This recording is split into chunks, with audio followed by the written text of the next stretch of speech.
Bonjour, dans cette vidéo, je voulais vous parler de la militante Sylvia Pankhurst et du mouvement des suffragettes.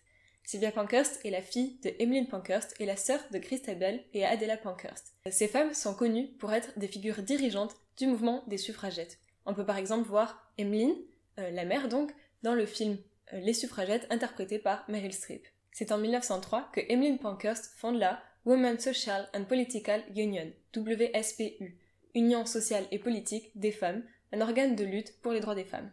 Ses filles, Christabel, Sylvia et Adela, militent d'abord elles aussi dans cette organisation qui menait des actions très radicales, d'actions directes, par exemple briser des vitrines, mettre des bombes dans des bâtiments, ce genre de choses. Ce qui les menait à des arrestations et des peines d'emprisonnement. Mais dès le départ, des tensions vont apparaître au sein de l'organisation et donc au sein de la famille Pankhurst. Et c'est ces tensions qui vont nous intéresser puisqu'elles vont en réalité faire apparaître des divergences de classe. En effet, il faut voir que les suffragettes de la bourgeoisie et de la petite bourgeoisie, qui étaient en réalité les figures principales du mouvement, se seraient contentées d'une égalité formelle, c'est-à-dire d'un droit de vote pour les femmes propriétaires, les femmes de leur classe. D'ailleurs, on peut se rappeler qu'à cette époque, nombre d'hommes n'avaient eux-mêmes pas le droit de vote. D'ailleurs, en parallèle des suffragettes, il y avait aussi une lutte des travaillistes pour le suffrage universel masculin. Donc Sylvie, par des chemins d'abord artistiques, va se rapprocher de la classe ouvrière et peu à peu va devenir une fervente socialiste, c'est-à-dire, comme le terme était utilisé à la base, donc communiste.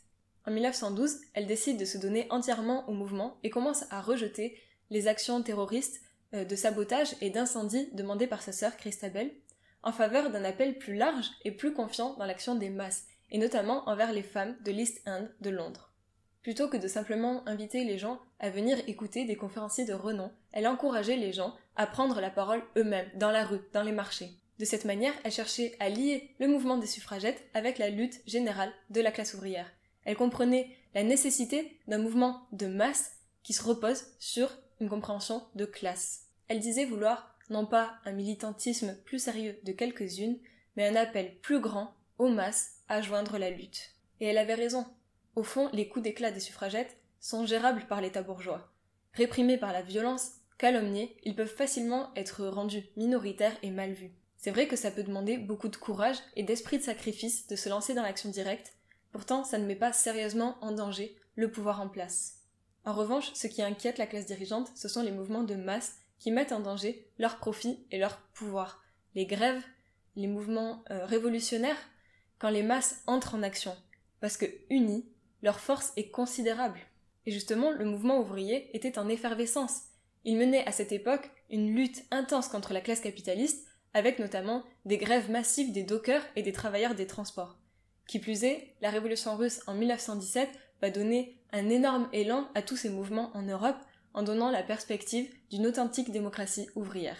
Par ailleurs, la guerre va faire entrer les femmes dans l'industrie et le gouvernement britannique se retrouve au risque que pour acquérir le droit de vote, les femmes organisent des grèves qui mettraient en danger non seulement leur profit, mais alors aussi la guerre. C'est bien la peur que le mouvement pour le suffrage féminin se lie au mouvement ouvrier, comme y travaillait Sylvia, qui a fait céder la bourgeoisie sur le droit de vote des femmes. Pas trop vite non plus. En 1918, c'est un suffrage censitaire et capacitaire qui est instauré. C'est-à-dire un droit de vote seulement pour les propriétaires terriennes ou locataires, ou dans le mari lait, qui ont également des diplômes universitaires britanniques et qui ont, enfin, plus de 30 ans. En revanche, la même loi, Representation of the People Act 1918, va céder sur le suffrage universel, mais masculin. C'est seulement en 1928, donc 10 ans plus tard, que le droit de vote des femmes va s'aligner sur celui des hommes.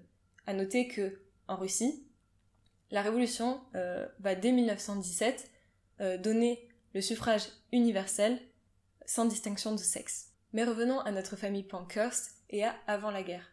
La volonté prolétarienne de Sylvia de construire un mouvement pour le droit de vote des femmes qui s'appuie sur un mouvement de masse, sur l'action de la classe ouvrière, et qui porterait les revendications démocratiques des femmes aux côtés des mots d'ordre socialistes, n'était pas du tout partagée par sa mère et par sa sœur Christabel, qui s'opposaient à l'union de la WSPU avec les organisations ouvrières, et qui prétendaient que c'était un mouvement de femmes seulement, et qu'elles voulaient garder leur indépendance des organisations ouvrières et des partis des hommes. Un autre argument que Christabel utilisait contre le fonctionnement de Sylvia, c'était que son fonctionnement était trop démocratique, alors qu'elle dirigeait la WSPU de manière tout à fait autoritaire. Pourtant, une section du mouvement des femmes choisit de s'unir avec succès au mouvement ouvrier. Sylvia Pankhurst décide de faire de l'agitation et de la propagande auprès des femmes de la classe ouvrière. Sylvia voulait en réalité que la WSPU soit une organisation socialiste et elle parcourait la Grande-Bretagne afin de propager les idées du socialisme. Elle fut finalement expulsée de la WSPU en 1914 avec sa section de l'East End de Londres, après avoir pris la parole dans une rencontre de syndicalistes et de militants en soutien à un révolutionnaire irlandais.